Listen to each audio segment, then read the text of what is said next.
Alors bonjour à tous, je fais un petit recap très rapide, ok? J'ai les enfants, je suis brûlé, je suis tanné, j'ai une très belle journée. Ce n'était pas une journée simple, je suis un peu, pas chanceux, mais ça a plus été de mon bord que prévu. Les pennies m'ont aidé énormément. Les stocks étaient un peu choppy. J'aurais aimé avoir des stocks un petit peu plus calmes, un petit peu plus doux pour la journée de congé de tout le monde, qu'on aurait pu regarder plus ensemble, mais il va y en avoir plein d'autres belles journées et on décide pas ce que les markets nous offrent. C'est pas nous qui décidons ça. Je vais vous montrer un petit peu PTIX, la raison pourquoi je l'ai pris, où je l'ai pris. Je l'ai pris 2 fois. Commence pas à m'attaquer à un stock de même. Je veux faire 2-3 petits points. Bon, je veux juste répondre à quelque chose. Ben, pas répondre. Je veux me mêler de quelque chose. En fait, c'est que j'ai vu un commentaire, puis je trouvais pertinent le commentaire. Puis je me suis permis de répondre à ça. Par rapport à...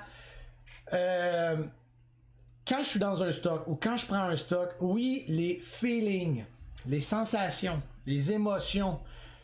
mais le feeling, oui, je peux trader des fois, puis j'ai déjà dit, même à Samu, exemple, ben, j'ai dit, je sais pas quoi te répondre, je sais pas quoi te dire, mais le feeling que j'ai pour prendre le move, ou sortir du move, a toujours, par contre, une raison, là, hein? La question c'était, des fois j'ai un feeling, fait que je sors. Jamais, moi. Jamais. Je laisse tout ça de côté. J'ai un plan de match. Je sais où ce que je m'en vais, je sais ce que je fais et mes émotions sont hors de question de venir agir là-dedans. Mais si ça fait 3 fois qu'on l'essaye, puis il monte toujours un peu plus, puis ben là c'est parce que j'ai des indicateurs qui me donnent un bon feeling. Comprenez? Donc j'ai un feeling et il va de soi qui va venir jouer dans mon jugement. Même chose que si je pop, mais à un moment donné je vois un gros as s'installer, puis on met une pression. Puis là que ça me donne le feeling sort de là. Donc j'ai un feeling, oui, mais il y a une raison. Il n'y a pas de feeling là de je suis dedans, tout va bien, puis j'ai un mauvais pressentiment. Non, ça va aller. Je garde toujours mon plan de match. Donc, petite parenthèse que je voulais faire vite. Non, je trade pas avec des feelings. Non, je trade pas avec des émotions. Mais oui, des fois, il va y avoir des indicateurs qui vont faire en sorte que j'ai pas aimé ça, mauvais feeling, je sors. Donc, j'ai quelques raisons de sortir plus un mauvais feeling. D'accord? Mais il doit venir de quelque part, là. Pas juste... le file pas today. Non, ça va aller, je pense pas comme ça. Donc, voilà pour ça. Ok, maintenant on va aller voir PTIX et je veux faire attention avant d'aller parler de ça. Je veux premièrement juste expliquer que non, je n'apprends pas vraiment à mes membres puis au Discord à trader ce genre de stock-là. Ok? De un, j'ai trop de gens qui sont nouveaux puis qui sont en mode grandir, bâtir un compte, bâtir un capital, gagner en confiance, gagner en discipline. Donc ce stock-là est tout sauf intelligent d'aller jouer là-dedans. Je sais que le mouvement et la tentation est forte. Je sais que c'est attrayant. Je sais que c'est attirant. Mais le danger est là en hostie et j'ai envie, puis j'ai une vidéo qui s'en vient sur ça, by the way, là, que je veux expliquer entre moi et le GOAT, puis avec un gros respect, puisqu'il m'a tellement inspiré, tout ça. Mais penser trader comme cette personne-là, c'est fabulé raide en esti. Mais je veux pas, je reviendrai avec cette vidéo-là. Je veux vous parler de PTX parce que faut toujours regarder le danger avant de regarder la possibilité de gain. Je me fous que tu me dises, mais t'as va peut-être péter de ton peut-être, garde-toi les. Ça m'intéresse pas. Je veux savoir exactement ce que je suis en train de faire, où je suis en train de le faire, puis pourquoi je le fais. Tout le reste, pour moi, ça vaut pas de la merde. Et elle était dangereuse. Où est-ce que je quitte 2 trades là-dedans? Sont extrêmement gagnants. 3, excusez. Sont extrêmement gagnants, mais j'ai lâché ça tout de suite après. Pourquoi? Parce que j'ai même pas. Là, j'avais un plus de contrôle, mais j'acceptais une certaine perte. Oui, par rapport à un gain, mais à un endroit très cible et tout le reste. Donc, on va la regarder, mais je veux vraiment que vous fassiez attention à ce genre de stock-là parce que j'ai envie de vous donner l'exemple de pourquoi quelqu'un qui sait toujours pas encore conduire, qui est pas habitué avec une voiture, qui a besoin de gagner en confiance, hein, il a peur d'embarquer sur l'autoroute, pourquoi je le fais embarquer dans une hostie de Formule 1 direct dans la piste de circuit la plus compliquée qui est Monaco? Non, mais c'est raisin en tabarnak. Donc, non, je ne montre pas trop comment trader ça. Et j'étais en privé avec quelqu'un, puis, tu sais, la personne a eu le respect que j'ai dit juste, donne-moi 2 secondes parce que moi aussi, j'ai besoin de me concentrer. Et moi aussi. Et là, il y a des gens qui vont me dire, ouais, mais tu sais, Matt, si on baisse nos quantités, mais... Oui et non. Oui et non. Pourquoi? Si tu baisses tes quantités de... ben là, j'ai baissé mes quantités tellement je trouvais ça raide, parce que je trouvais que c'était... Bon, je vais vous expliquer pourquoi j'ai baissé mes quantités, puis Ah, que j'aime pas ça. Parce que si tu fais ça, c'est que de un, t'as pas confiance en toi. Donc déjà, t'es dans une émotion négative. De deux, c'est que ça va vite. Donc déjà, ça va pas bien. Volatile as fuck, ok? Donc déjà, les odds sont pas de notre bord. Ça va très bien, ça commence super bien. Yes sir, yes sir. De deux, là, je sais que c'est tranquille sur les marchés dernièrement. Je sais que, ok... Fait que là, toi, tu te concentres, tu regardes ça, t'es comme, ouais, peut-être, ouais, j'ai baissé mes quantités, ouais, c'est ça, concentre-toi. Pendant ce temps-là, il y a un autre stock qui pète de qualité, une pépite, pis toi, après ça, tu vas venir brailler que tu l'as manqué. Tu le mérites as fuck que tu l'aies manqué, hostique. T'sais, regardez là, je veux dire, un moment donné, là, seigneur, ça peut être violent, là, il y a de la violence, là. Fait qu'il faut savoir ce qu'on fait. Pour l'instant, la violence allait par en bas, là, pas rien qu'un peu, là, bon. Un moment donné, est allé sur son 6$. Et j'ai attendu, j'ai jamais touché à ça, hein, by the way. Parfait. Là, ce qui m'a intéressé, et comme je l'ai dit, il vient des fois une certaine expérience que tu dis, ok, je suis en train de tenir une genre de trendline à la hausse, vers le haut.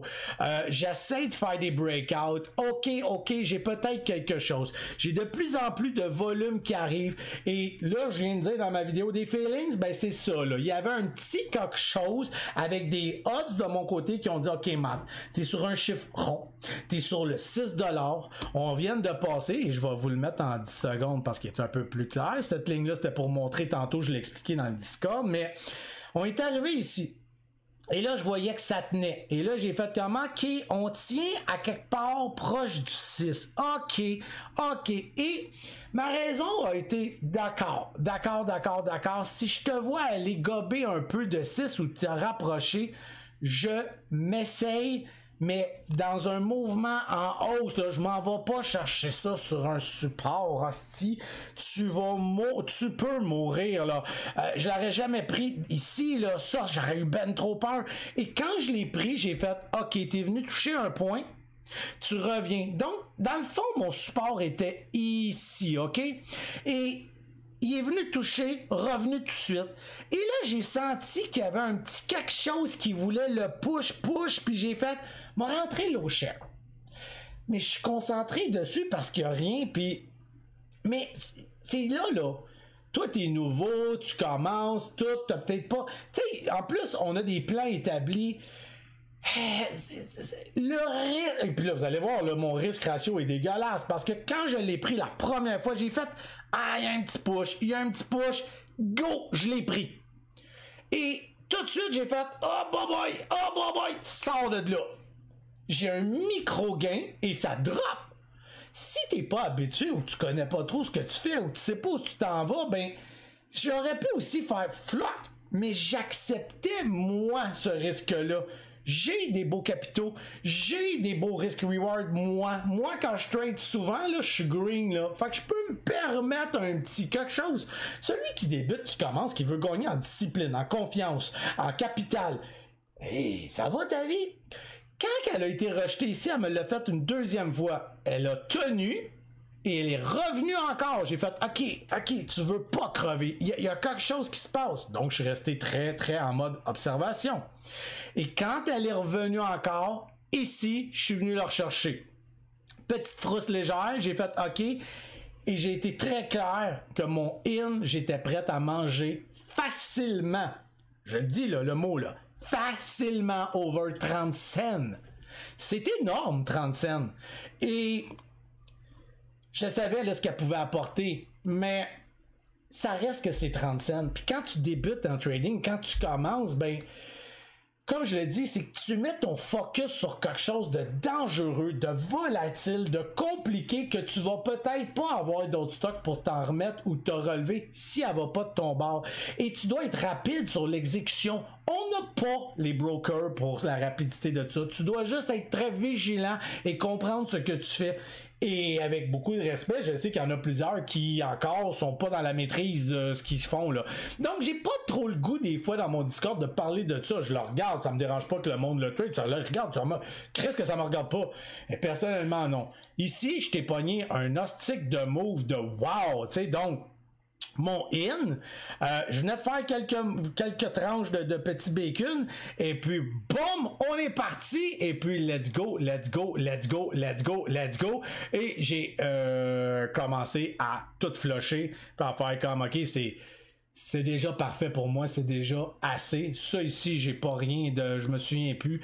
Je pense que j'ai réessayé encore un petit move ici, puis j'ai fait ok, j'ai mon ananas, j'ai mes bonbons. J'ai un seul move là-dedans, là, tu sais, d'incroyable. Le reste, c'est un move, deux moves, trois moves. C'est un move, mais si tu sais pas ce que tu fais, puis là c'est figé, hein. Ça n'a pas de l'air compliqué. Ouais, viens la trader avec nous autres en live. Tu vois, ouais, que c'est pas si simple que ça. Et ce genre de stock-là, à part te démolir un moral si tu te trompes, à part te démolir une confiance si tu te trompes, et je te le dis, tu vas pogner le move, puis même quand tu vas le pogner, c'est tellement choppy, c'est tellement compliqué, que tu te demandes si t'étais si hot que ça ou c'est pas un coup de chance. Fait que je vois rien d'intéressant pour quelqu'un qui débute, qui commence. Pourquoi trader ça? À part pile, j'ai un hostie de move, face, j'ai un move qui a fait mal. J'aime avoir le contrôle et je pense sincèrement que ceux qui débutent dans le trading ou qui commencent dans le trading ou qui veulent ou que ça fait des années qu'ils sont dans le trading mais qui sont pas gagnants, commencez donc par juste contrôler un stock que vous comprenez. Pourquoi aller jouer là-dedans? C'est juste ça. Alors, mon recap est là-dessus aujourd'hui, c'est je trouve que le risque, la vitesse, la volatilité, par rapport à ce qu'elle peut vous apporter en gain, mais qu'elle peut vous détruire en perte, en vaut pas tant la chandelle. Vous n'êtes pas obligé d'être d'accord avec ça. Dites-moi si vous êtes pas... Ça me dérange pas. Personnellement, c'est juste que j'ai pas envie d'expliquer ça ou d'apprendre ça pour l'instant à qui que ce soit. Même moi, je trouve que j'ai de la misère à les contrôler sur des endroits cibles, comme le 6$, là où je l'ai pris.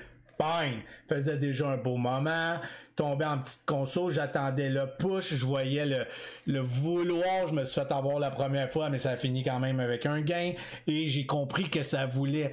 mais c'est extrêmement rapide, là, tu sais, dans les faits, c'est comme ça que vous le voyez, le stock, là. Hein? Ah ouais, toi, vas-y, jouez là-dedans.